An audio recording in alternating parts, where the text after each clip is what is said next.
Hello and thank you very much if you're joining us. This is Qsports with me, Mumudu Gajaga. Coming up on tonight, so Guinea-Bissau made it to the Africa Cup of Nations for the second time in a row, and Burundi progressed for the first time in their history. Gambia will continue to wait for their maiden appearance at least for another 2 years. And this is going to be an exclusive discussion that we'll be having in the studio as I have my guest with me, Ahmad Sham, coach. Qsports. Qsports. Qsports.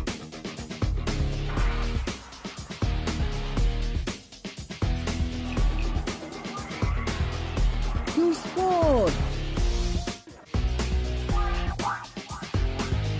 Qsports. Join Mamodu Kajaga. First, coach, we're going to start with our own group, Group D, where the Gambia was paired with Algeria, Benin, and Togo. We finished third in the group, and Togo finished rock bottom after Sunday's game, which was a big decider in the group because there was an appeal case going on at the level of the Court of Arbitration for Sports, but we will come there. But overall, let's assess Gambia's performance in this competition. I think we lost the plot at home against Togo. We were in a position to get a point against Togo in Togo and came home. We did not make that point 3 points, but we lost to Togo.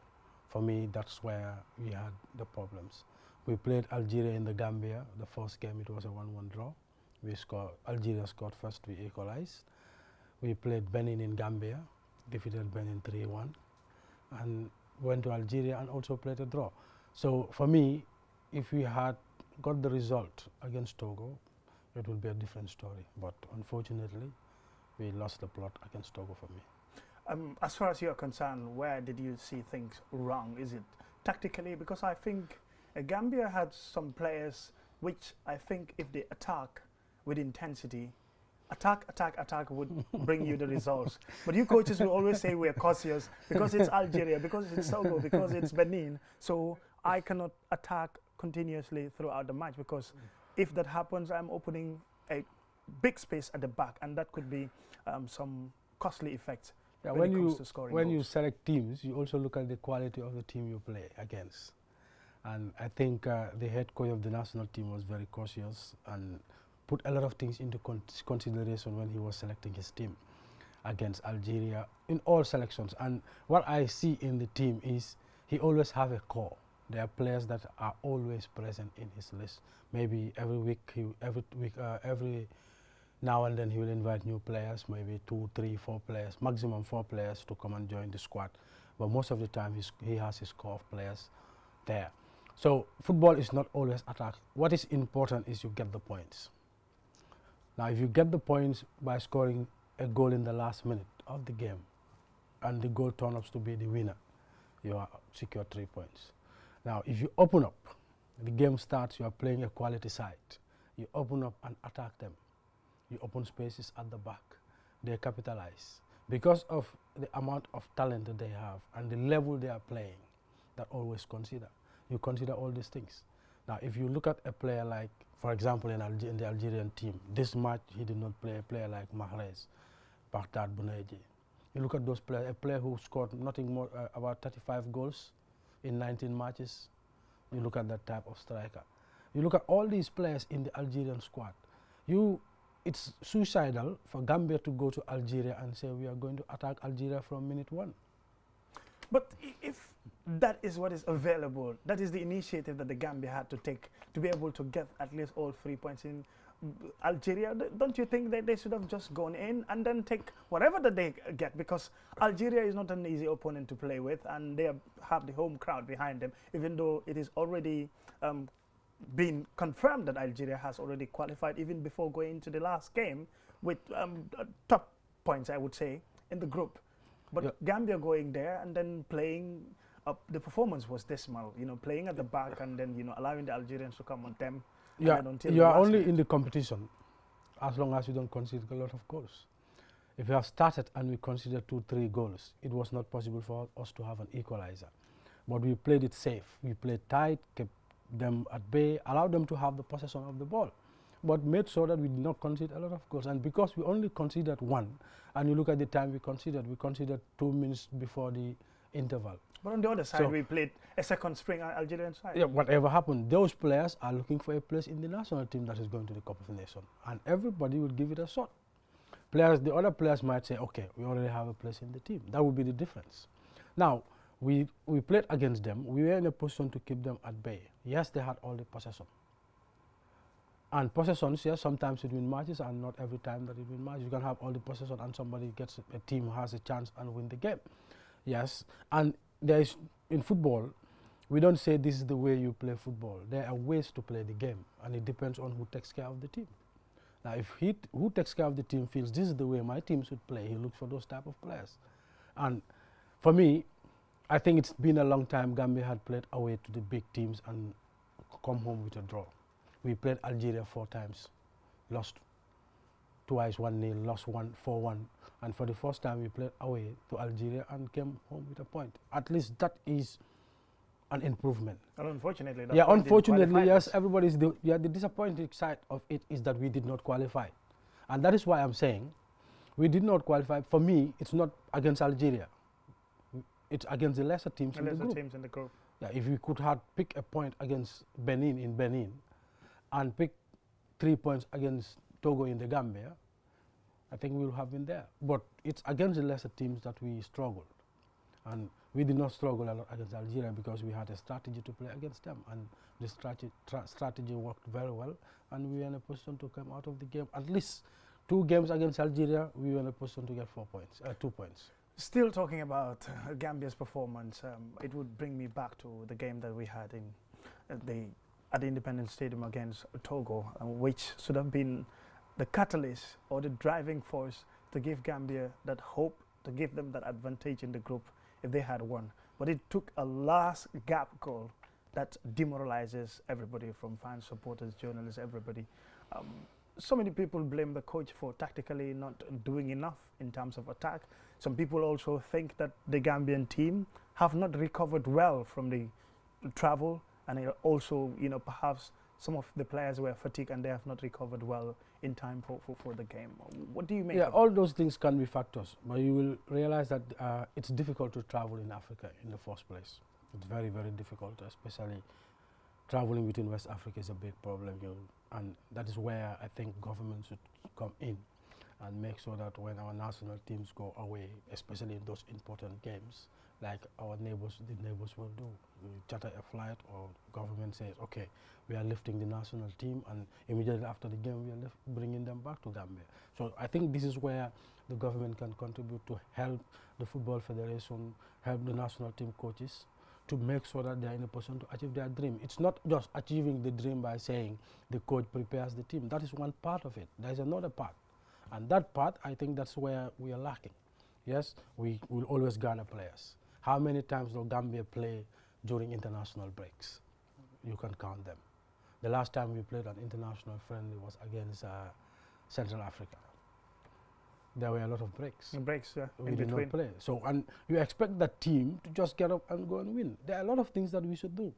But yes, football, the national team, there are people who are running football in the Gambia.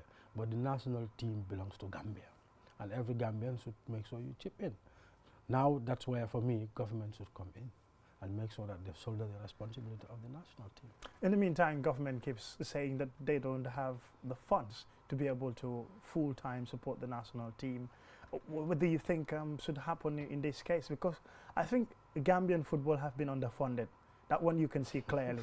In as much as we blame the Football Federation for maybe lack of putting in the proper structures in place, but in terms of funding, if it has to take the national team a 2-day, or 48 hours to travel to Togo, or to travel to Benin, which is like 6 hours away from Gambia, or 8 hours at most, so there is something seriously wrong somewhere as far as funding it's not concerned. Only sports. Let's say the budget of the Department of Youth and Sports altogether. It's not enough for sports. The budget. The budget itself is not even enough for football. It's not okay. So if the whole sports ministry's budget is not enough to run our football, That tells us we are not serious about our sports. So I think we need to do more, and sports can be a gateway where a lot of youths can engage and do a lot of things in their families. So it's important that we start concentrating on how to make sure that sports is used as an investment business where people can invest, and at the end of the day they reap their benefits. Now, but if you only say, okay, it's sports, we look at it as it's something not serious. If you look at it as something not serious, you'll find it very difficult to prosper. People will do their level. You'll see people like us in the game have a lot of passion for it. Sometimes I tell people, Natula, whether we like it or not, we'll go there. That's what is in us. So we always make sure that we are there. But it's important that people who are doing the sport see themselves in the game. You can talk about a lot of incidents, you can talk about a lot of issues about the game. But are we really prepared to go to the next level? Yes, the Football Federation will do their part. They just have a part to play. Organize the players, organize a league, bring a national team coach, tell him this is our objective, this is what we want to achieve in the next 4 years or in the next 1 year, and see what will happen. It took a lot of time before we even appointed a coach. So these are issues you look at. Now, if you look at the performance, I think if, for example, the coach came earlier, it could have been different. But unfortunately, he came at the tail end. At the tail end? Yeah, he came after the qualification campaign kickstart. Now, we played we had already played a game before he came. We played against Benin and lost to Benin. Lost to Benin by a goal. He came in the second round of qualifications. And at a very short period. We had to know his players and so forth. So for me, there are a lot of things that we must do right to be in a position to move on. It's not just only bringing players together. It's more than that. Let's look a little bit at our neighbors. Guinea-Bissau, they are appearing into the Africa Cup of Nations for the second time in a row. Burundi, first-timers. Tanzania, the Taifa Stars, they are familiar opponents. 7 years ago, we played against Tanzania, and we all know how it went. And we're talking about minnows in African football have, for the first time, booked their qualification spot in Africa's showpiece event. Although an extended version, this we have to qualify. It was 16, and now another 8 countries have been added to it, makes it 24 countries competing for the first time. You're talking about minnows. Gambia is not a big man in African football. Yes, we are. We are minnows. We are minnows too. Now, let's look at those minnows. What are they doing right? Burundi, we are in a position to lose Seydou Barahino from playing for England, and he came back to play for Burundi. He's a top-class player. You don't talk about Barahino and say he's a top-class player who England were fighting over. You look at Guinea-Bissau. Let's look at even Gambian players are now leaving Gambia to go and play in Guinea-Bissau. That's something serious. I know a player. I'm getting this for the first time. I know a player who I know very well who went to Portugal through Guinea-Bissau. So you have even Gambian players now leaving the Gambian league to go and play in Guinea-Bissau to have the opportunity, because they have the direct link of having the opportunity to play in Portugal. So these are things happening. So it's important that our football needs to be done right in Gambian football. Needs a good market where we can tap players. Players can go out, and if we don't, let's say, let them not sign professional contracts, but let them live here, go out, and be developed more. Yes, we have our limitations because of the facilities we have and so forth. Let's have the players here, groom them up to a level, and we export them. They don't have to sign professional contracts at that level. Go to a Serie B team, like the development of Musa Barrow, the development of Ibrahim Akoli, the development of Yusuf Abob. They left their clubs here and went to the West, and to be specific, in Italy, Atlanta, or Chievo Verona. Took a period of development before they metamorphosed into the first team. That will help them. The type of training, all what they go through is totally different. The nutrition, everything. And I think we need a lot of markets like that to take our football to the next level. Yes. When we look at, like for instance, Guinea-Bissau. Guinea-Bissau used to be a side that the Gambia used to beat in the America Cabral Zone 2, as popularly known. You talk about Mauritania. in the last Africa Cup of Nations qualifiers, we were paired in Mauritania. We lost to them by 2-1 away, and then at home we drew. So when you look back, you've talked about the challenges that we're facing and things that we need to do, but are we really on the right course to be able to do these things? Because we are not seeing that that's happening when it comes to building the technical capacity of the players by sending players abroad and then getting them into European teams, even if not professional contracts, but they can be into the feeder teams and progress to the higher stage of football. Let's look at it this way. Now, how much did Mauritania spend to build a national team? They had a top-class coach, Ferran Martin, who was wearing number 10 for France before Zinedine Zidane. It was after he left the national team that Zidane took over the number 10 jersey. He's the national team coach of Mauritania. Mauritania were out of football for a period to go and rebuild. I could remember there was a time that they this don't was participate the period, in the qualifiers. This was the period that government was spending a lot of money. There are these scouting tournaments they play in France, in Spain. Every year a Mauritanian national team will participate. Who fits the bill? Not the Mauritanian Football Federation. So, as I said, that's where we need government to come in. I understand they have one of the best technical training centers in Africa. I think the president of FIFA, when he visited them, he said they are the only people who made good use of their FIFA. FAD. So, you look at all those things, that is a plus. And they were in a position to fan back and say, okay, we are not taking part into international competitions. And if any country is going to do that, your government must come fully fledged to support you, to make sure that your football does not stay where it is. If Gambia decides to say we are pulling out of qualifiers, we lose a lot of money from FIFA. Because if we don't play in their competitions, they don't give us anything. So is government ready to invest? That's where the problem is. We should look at that too. Government should invest a lot of money. I understand now it's called the relationship is cordial, but it's not only the government and the Football Federation. They should invest money in sports to make sure that our youths are in a position to do something, even if they are not very productive in school. Not everybody who wakes up should be a book, should go to school and be a bachelor's holder or a master's degree.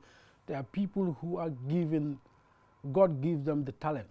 Yeah, to excel in sports. Yeah, so if they are given the opportunity, they will excel. So for me, I still go back to government. I think government should do a lot. Should we do something for our national league to improve the league standard and also to be able to give the players the opportunity to attract them? Let's talk about Tanzania, the Taifa Stars. 90% of the players who qualified them to the Africa Cup of Nations this time are local base players. So where do we draw into this whole argument about players playing in Europe at the top level? Of course, that's what everyone needs. Let's ask what type of league are they playing? Are they playing an amateur league or a professional league or a semi-professional league? A semi-professional league. Is the Gambian league a professional league? No. No. That is why we have a mass exodus of nothing less than 33 players playing in the Senegalese league, because it's semi-professional. And these players want to make something. They want to go home and be in a position to give something to their parents. At least go home and contribute to the first money. Go home and be in a position to contribute something within the household. So if they have that, they don't have that in our league, for example, and they have the opportunity to leave the league and go somewhere where they can have it. So our best players are not playing in the National League. This is a big question that we need to answer, but we'll take a short break, and then when we come back, we will continue the discussion. It's Gambia Africa Cup of Nations qualification hopes, which were dashed, especially on Sunday when Benin finally beat Togo by 2-1. That draws the whole of that Court of Arbitration for Sports appeal, whatever you may want to describe it. We will come back and take you through on Qsports. Qsports. Qsports. Qsports.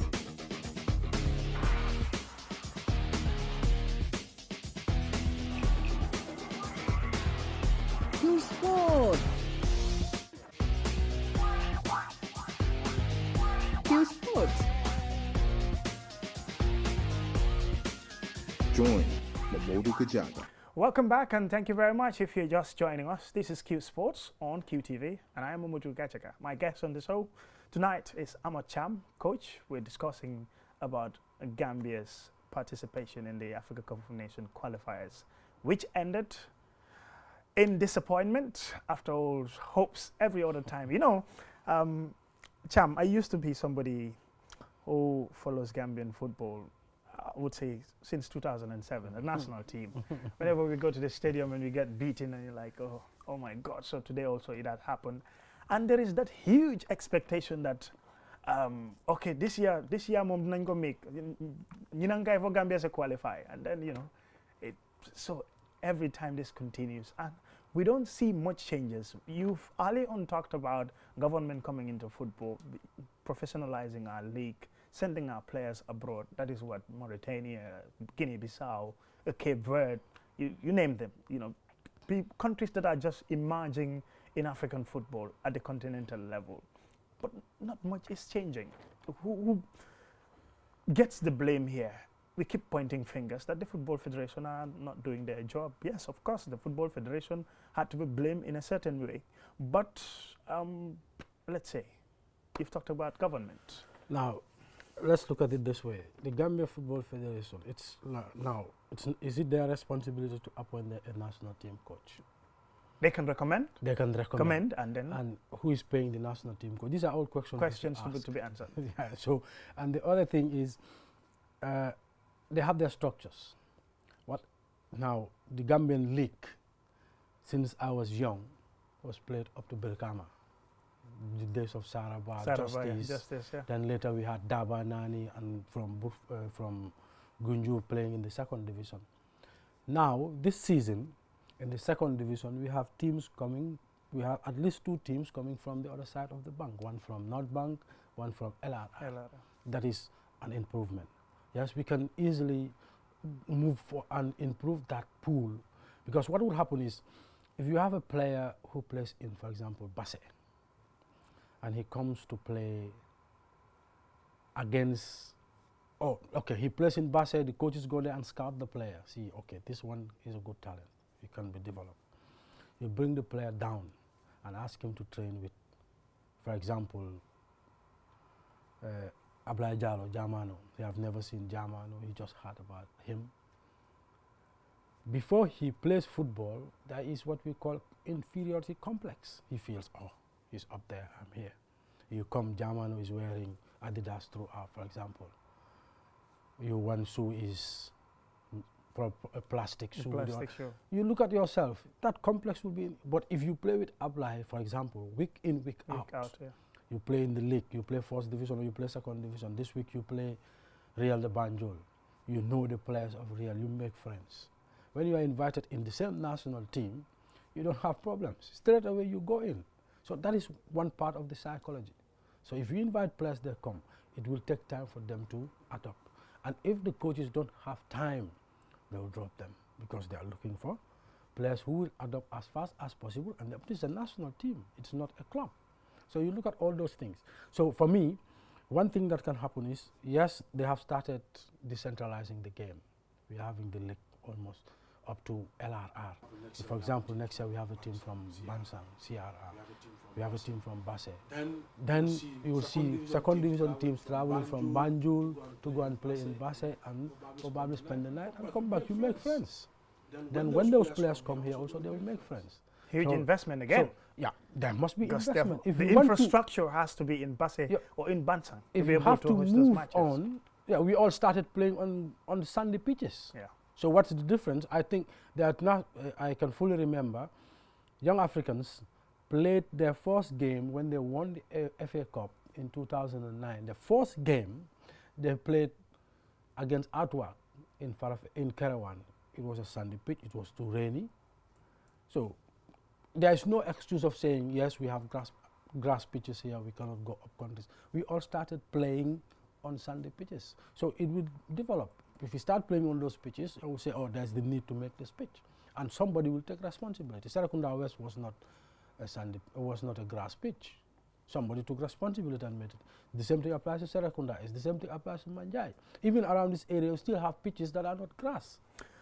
And so it's important the level that of football. we decentralize the game. Yeah. When it is decentralized and people play week in, week out, they meet each other, still it goes back to infrastructure. Who is responsible of building infrastructure? Government, yeah, of course. So we must have infrastructure to decentralize, not only football.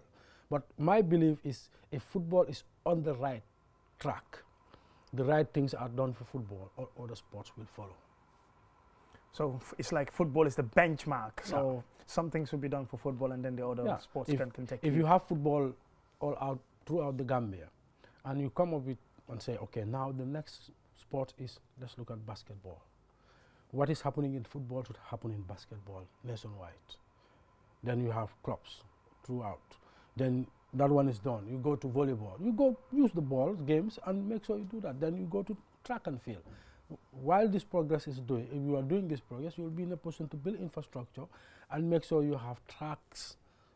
Then at least don't have to come to the Independence Stadium to train. So that should be very, very interesting. I'm afraid this is all that we have time for you. And thank you very much for watching Qsports.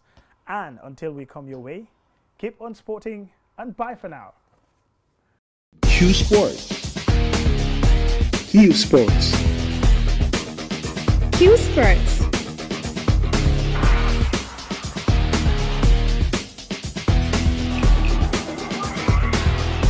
Qsports. Qsports.